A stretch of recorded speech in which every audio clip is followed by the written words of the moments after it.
and welcome to Drill Bits. I'm Drill. And I'm Phil Robinson. And welcome.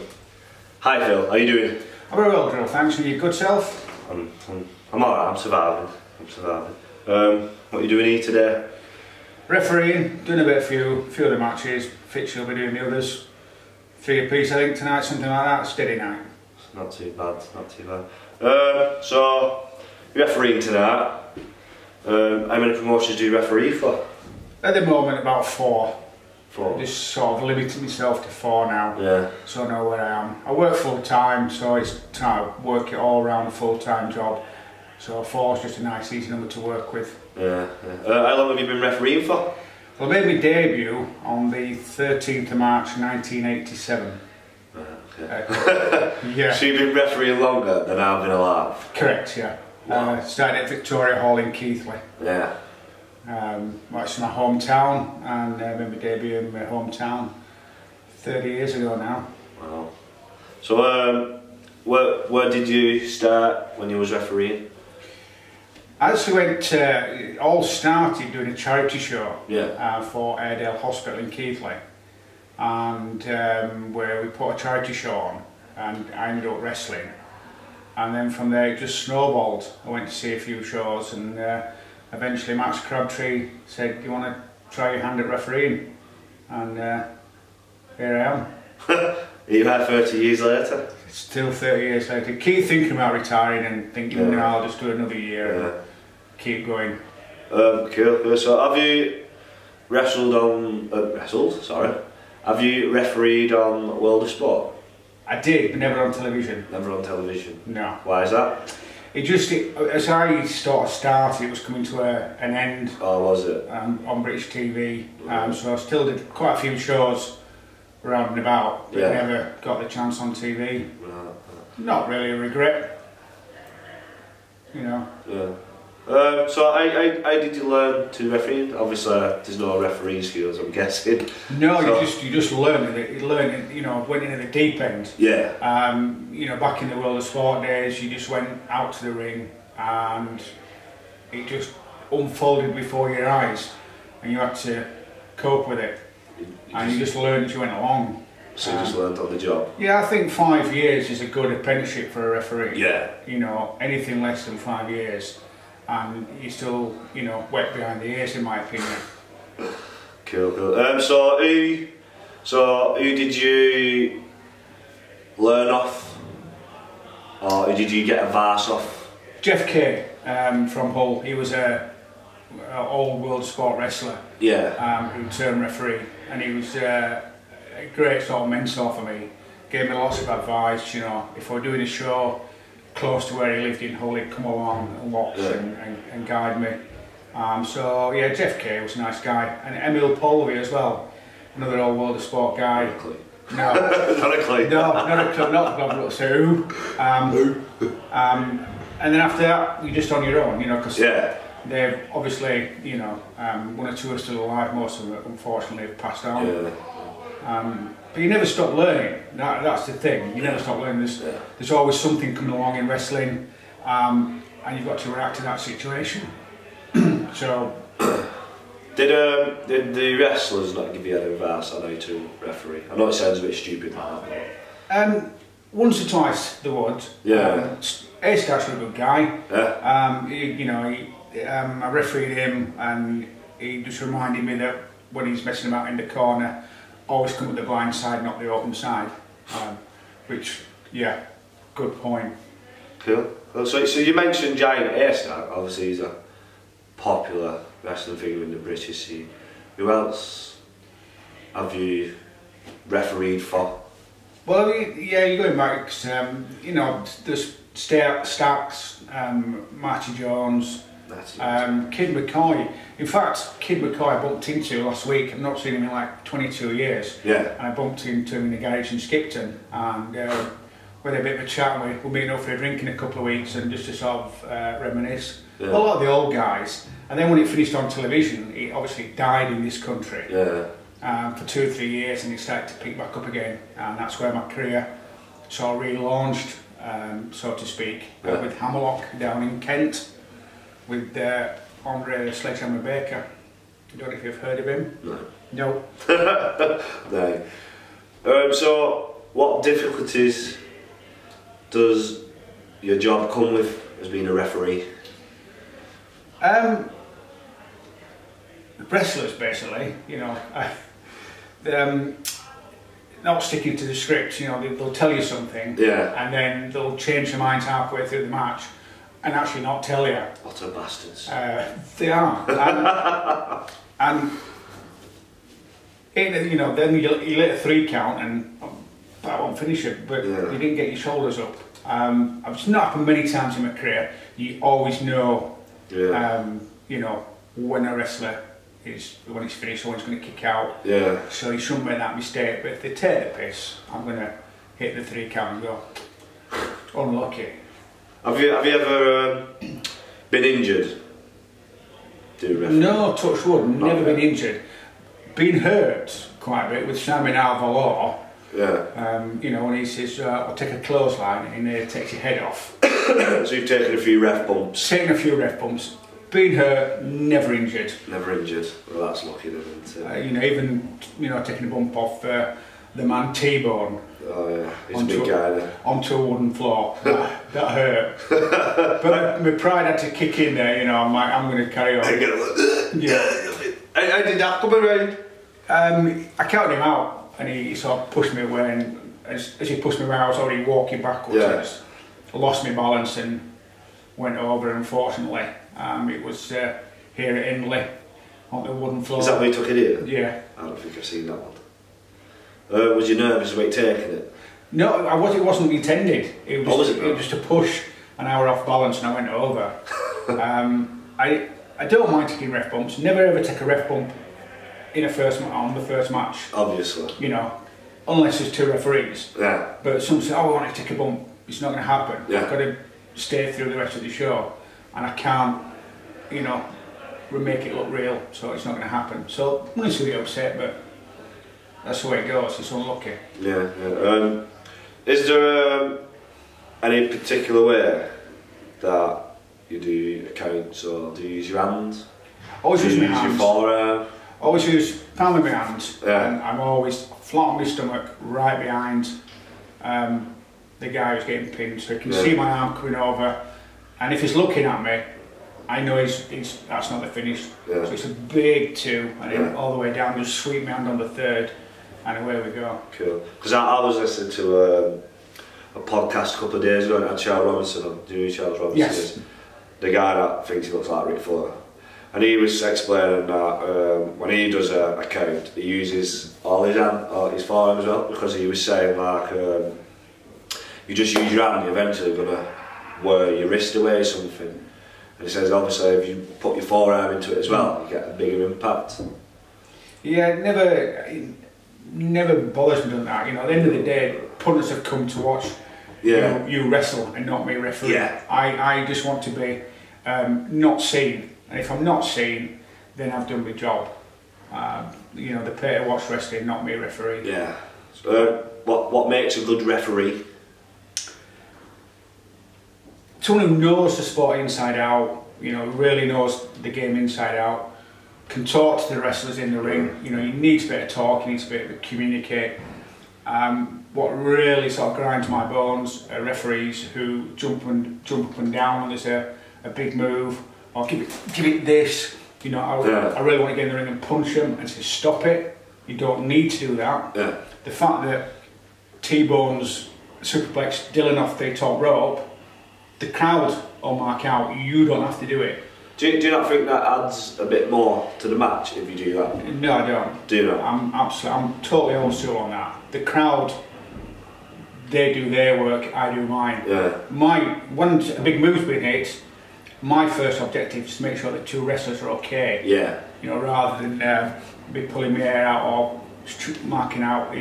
You know, you get a big pop in the crowd, gives you time to shout at the guys, "Are you okay, guys?" and you get a reply from them. Away we go. Cool. So I see a lot of times wrestlers get aggressive with the refs in the ring. How do you take that? I don't come across it too much. I've been around too long, so I might get the odd poke. but I'd never get pushed around or dragged around. If I did, you've only one course of action, and that's to DQ them. Oh, really? But a lot of the younger referees, fine, they're doing the job, you know, we need referees, I'm not knocking them, yeah. But they don't know what to do. And if you see a wrestler go make a grab for you, just take a step back, just step out of his way, don't allow him, and just go, no. You know, and they'll soon back off. You know, but you don't get many wrestlers who actually physically grab the referee. You might, at the end, like Craig Collins did with me earlier this year, you know, and he's tried his new finish on me after he'd been bubblegum, left me with a sore neck for a few days. Yeah. But comes out with the territory, that's part of your job, you know, it happens and you just deal with it. Well, when I've been in my wrestling matches, obviously I play bully game, so I've actually finger poked the refs in the chest, pushed them around, grabbed the t-shirts, the shirts, and they've never disqualified me yet. No, I mean, it takes a strong referee to do it. I tend to let wrestlers sort of say, you know, don't poke me because I have a pacemaker here. Yeah. And I've had one for, it's been there for 20 odd years. Yeah. Not that I'm going to drop dead, but just don't poke me there because my pacemaker lies. If you're going to poke me, do the other side. But just don't. It doesn't add anything to the match. Getting in the referee's face and shouting bawling and wagging your finger, it's great, but don't push referee because then you make the referee look small and weak, and that's not, you know, what it's about. Yeah. But conversely, you know, referees shouldn't be pushing wrestlers either, you know, because that then makes the wrestlers look weak. You know, so it's a two-way thing. You don't really lay hands on each other, and that's the way it should be. You know, when you get in the corner, some referees, like when they put the 5 count in the corner, like to get in and, you know, pull them apart. Not good, because you're making the wrestler look weak. You know, I as a referee should not be able to push any wrestler around. No, that's true. Yeah. I agree with you on that. So what's the best part of being a ref? I think the adrenaline rush. You know, some matches, you know, you think, yes, this is gonna do it for me. Yeah. And it's just the performing in front of the crowd. You know, I'm after doing the speaker as well and a Toastmaster. So anything with the crowd, I love, and it's just great. You know, you come out. I've never been booed. Yeah. I've never been sort of cheered loudly. Yeah. So I'll just keep a happy medium. It's a performing, you know, it's great. You know, you get a front row seat to watch some of the best matches in the country. Yeah. You know, I said that 30 years and up to 2014 I had a best match, and then all of a sudden Dylan Roberts and T-Bone came along at the Warrington Slam. Just blew me away. It was 30 minutes of pure adrenaline rush. The best match I've refereed in 30 years. And it'll take 2 good guys to go anywhere near it. Awesome. Absolutely fantastic. Awesome. And you're front row seat. So, have you always been a ref, or have you tried doing wrestling as well? I tried to be a wrestler, but Max Crabtree said to me, compared with Kid McCoy, you're shit. But gave me an opportunity to become a referee.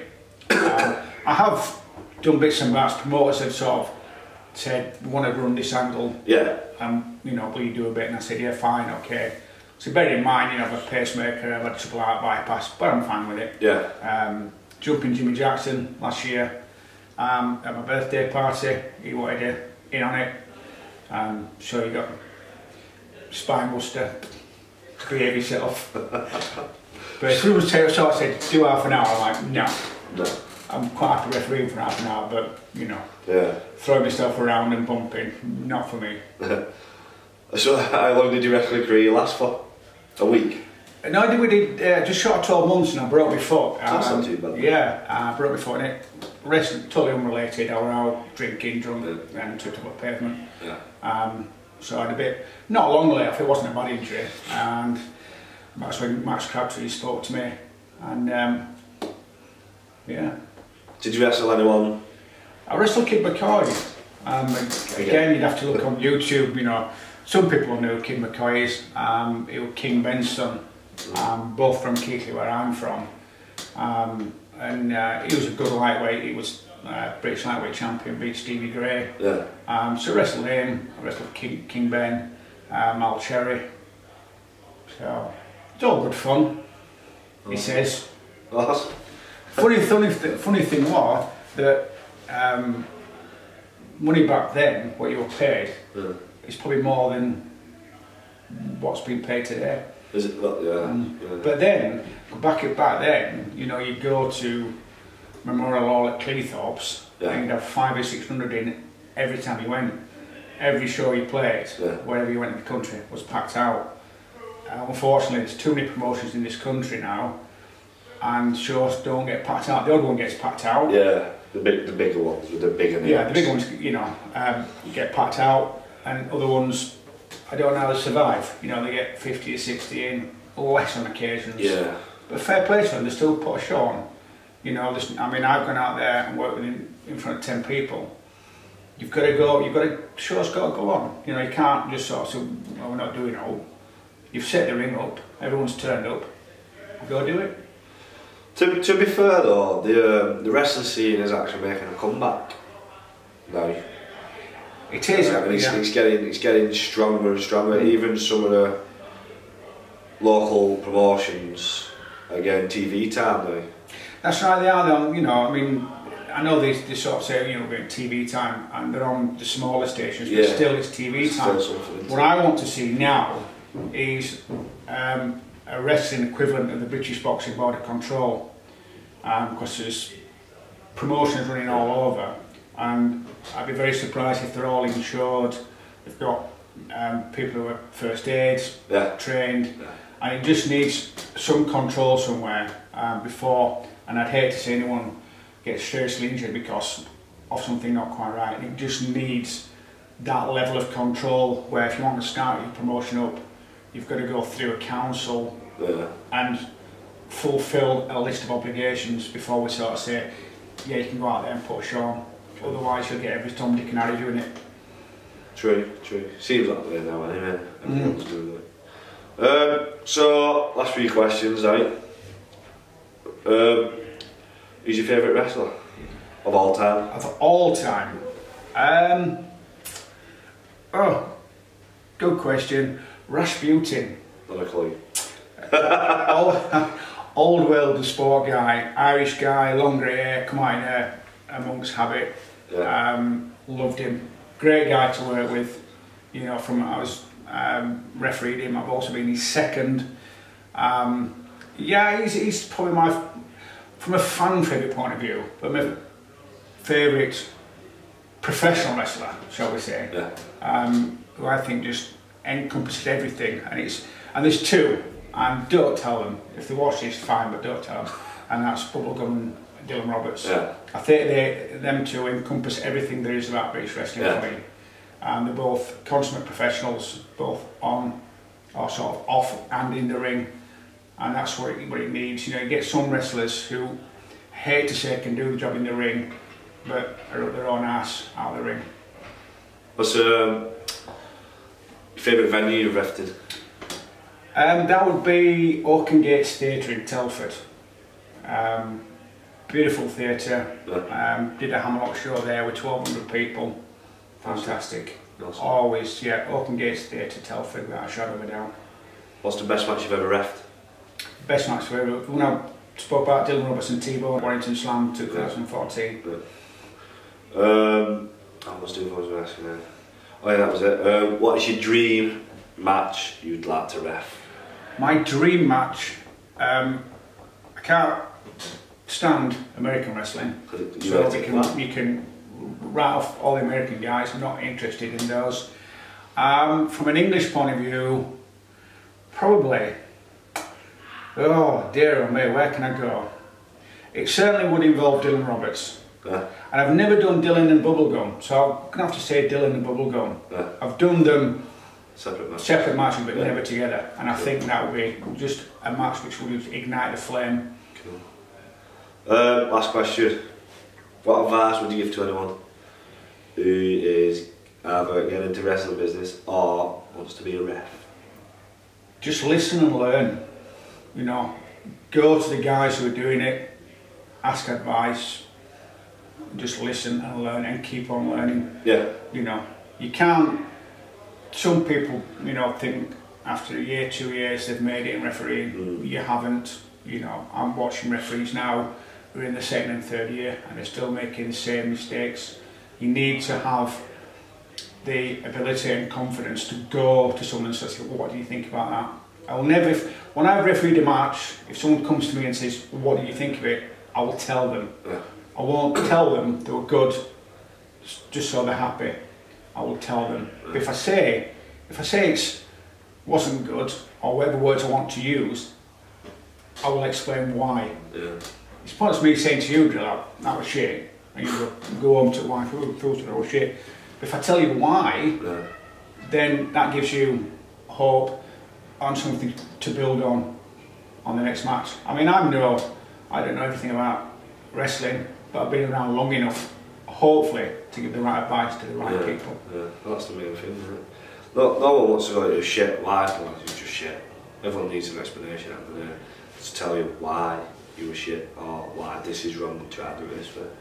Anyway, anything else you want to add?